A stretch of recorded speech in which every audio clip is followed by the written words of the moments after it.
वहीं दूसरी ओर आरती खेतों के रास्ते से जंगल की तरफ जा रही थी। सूरज सिर पर था। काश अम्मा और दीदी मुझे समझ पाती। मैं तो बस इस घर की बहू ही नहीं, उनकी बेटी बनना चाहती हूँ। इसके बाद आरती गट्ठर को एक पेड़ के नीचे रखती है, फिर झोला खोलकर 2 रोटियां और सब्जी निकालती है। हे भगवान, ये कैसी किस्मत दी है। अपना घर होते हुए भी अपनेपन से दूर हूँ। वो पहला टुकड़ा तोड़कर खाने ही वाली होती है कि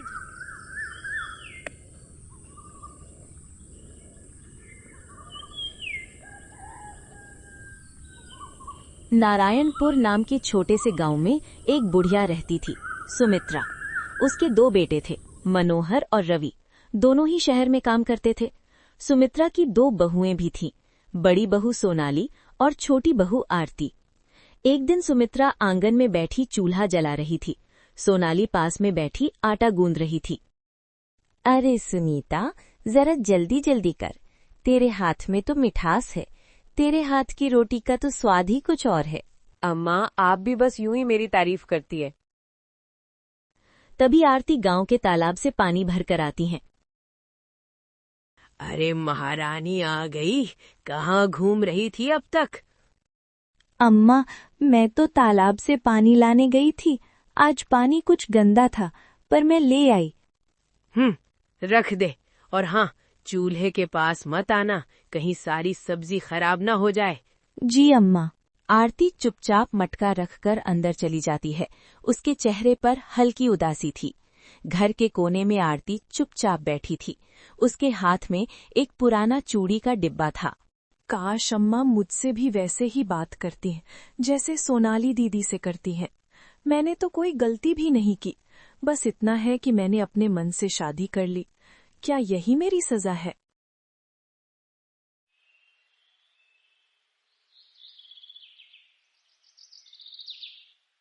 शाम का समय।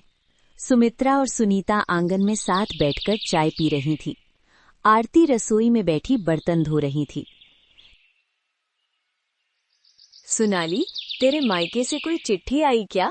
हाँ अम्मा, भैया ने लिखा है कि अगले हफ्ते सावन में सबको घर आना है। अरे वाह, तो चल मैं भी तेरे साथ चलूंगी। बड़े लोग हैं, हमारा खूब आदर सत्कार करेंगे। तभी आरती बाहर आती है और हल्के स्वर में बोलती है।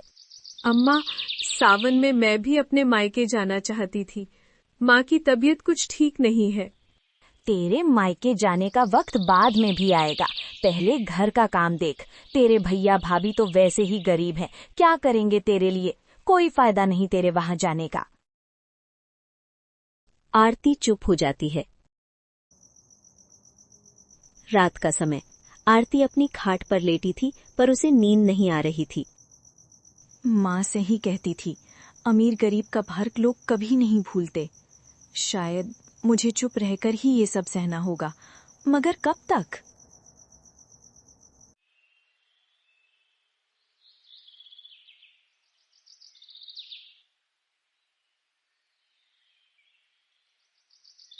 सुबह का समय। आंगन में गाय बंधी थी। बड़ी बहू सोनाली दूध दूहकर रसोई में रख रही थी। अचानक उसका हाथ फिसल जाता है और दूध का बर्तन गिर जाता है और दूध फैल जाता है। अरे बाप रे, ये क्या हो गया? अम्मा को पता चला तो मुझे बहुत डांट पड़ेगी। कुछ पल सोचने के बाद उसके चेहरे पर चालाकी भरी मुस्कान आ जाती है। क्यों ना ये इल्जाम आरती पर लगा दूं? वैसे भी अम्मा को उस पर भरोसा नहीं, वो मेरी बात झट से मान लेगी। सोनाली आंगन में आती है। आरती वहीं कपड़े धो रही थी। अरे आरती, आज मेरी कमर में थोड़ा दर्द हो रहा है, जरा उस कमरे में रखी टोकरियां तो ले आ। अच्छा दीदी, अभी लाती हूँ। आरती अनजान सी होकर रसोई की तरफ चल देती है। जैसे ही आरती रसोई में दाखिल होती है, सोनाली दौड़कर कमरे में जाती है और अम्मा को बुलाती है। अम्मा अम्मा जल्दी चलो, देखो आरती ने क्या कर दिया। दोनों तेजी से रसोई में पहुंचते हैं। आरती टोकरियां उठाए खड़ी थी और दूध जमीन पर फैला हुआ था। ये देख बुढ़िया गुस्से से लाल हो जाती है। ये क्या है आरती, इतना सारा दूध गिरा दिया? अरे कलंकनी, कभी कुछ अच्छा भी करेगी तो? नहीं अम्मा, मैं तो अभी अभी आई हूँ, ये दूध पहले से गिरा हुआ था। अरे ये झूठ बोल रही है, मैंने खुद देखा, ये बर्तन को टक्कर मार गई और अब बातें बना रही है। नहीं दीदी, मैं कसम खाती हूँ, ये दूध मैंने नहीं गिराया। बस ज्यादा जुबान मत चला। तूने गलती की है और अब इसकी सजा तुझे मिलेगी। आज घर का सारा काम तू ही करेगी। और हाँ, आज जंगल से लकड़ी भी तू ही लाएगी। जी, मैं कर लूंगी। वो चुपचाप रसोई से निकल जाती है। उसके हाथ कांप रहे थे, पर चेहरे पर बेबसी थी। वो आंगन में आकर कपड़े धोने लगती है। जो गलती मैंने की ही नहीं, उसका बोझ भी मुझे ही उठाना होगा। ये दुनिया कभी सच का साथ क्यों नहीं देती? इस प्रकार सुबह से आरती बिना रुके काम कर रही थी। घर बहारना, पानी भरना, जानवरों को चारा डालना, सब कुछ उसके हिस्से में आ गया था। बर्तन मांजने के बाद वो रसोई में जाती है। एक झोले में कुछ रोटियां और थोड़ी सब्जी रखती है। जंगल तक का रास्ता लंबा है, वापस आने में देर हो जाएगी, यही रास्ते में खा लूंगी। वो चुपचाप हाथ में झोला और कंधे पर कुल्हाड़ी डालकर लकड़ी लेने निकल पड़ती है। आरती के जाते ही आंगन में सुमित्रा और सोनाली साथ बैठ जाती हैं। दोनों धीमे स्वर में बातें कर रही थी। अम्मा, एक बात कहूं, अगर ये आरती ऐसे ही जिंदा रही तो हमेशा हमें लोगों के ताने सुनने पड़ेंगे। तू कहना क्या चाहती है सोनाली? देखो अम्मा, अभी ये अकेली जंगल गई है, वहाँ रास्ता सुनसान है। भगवान करे इसके साथ कोई हादसा हो जाए और ये जिंदा घर लौटे ही ना। सही कह रही है तू सोनाली, अगर ये मर जाएगी तो मैं शंकर की दूसरी शादी कर दूंगी, किसी अच्छे घर में, और वो भी अच्छे दहेज के साथ। हाँ अम्मा, आज ही मौका है। जंगल के पास जो गहरी खाई है ना, अगर वहाँ धक्का लग जाए तो किसी को पता भी नहीं चलेगा। सोनाली, वो सब तो ठीक है, लेकिन अभी हम ऐसा कुछ नहीं करेंगे। समय आने दे, सब हमारे मन मुताबिक होगा। वहीं दूसरी ओर आरती खेतों के रास्ते से जंगल की तरफ जा रही थी। सूरज सिर पर था। काश अम्मा और दीदी मुझे समझ पाती। मैं तो बस इस घर की बहू ही नहीं, उनकी बेटी बनना चाहती हूँ। पर उसे पता नहीं था कि पीछे से उसकी मौत की साजिश रची जा चुकी है। दोपहर का समय, आरती जंगल के भीतर पहुंच चुकी थी। वो कुल्हाड़ी से सूखी लकड़ियां काट रही थी। कई घंटे बीत गए थे। आरती ने लकड़ियों का एक बड़ा गट्ठर बांध लिया था, मगर उसके हाथ कांप रहे थे और पीठ में दर्द हो रहा था। इसके बाद आरती गट्ठर को एक पेड़ के नीचे रखती है, फिर झोला खोलकर 2 रोटियां और सब्जी निकालती है। हे भगवान, ये कैसी किस्मत दी है, अपना घर होते हुए भी अपनेपन से दूर हूँ।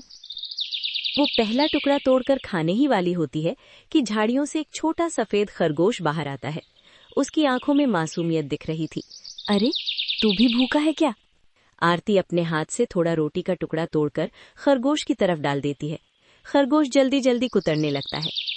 खा ले, शायद तेरे लिए यही सबसे अच्छा दिन हो।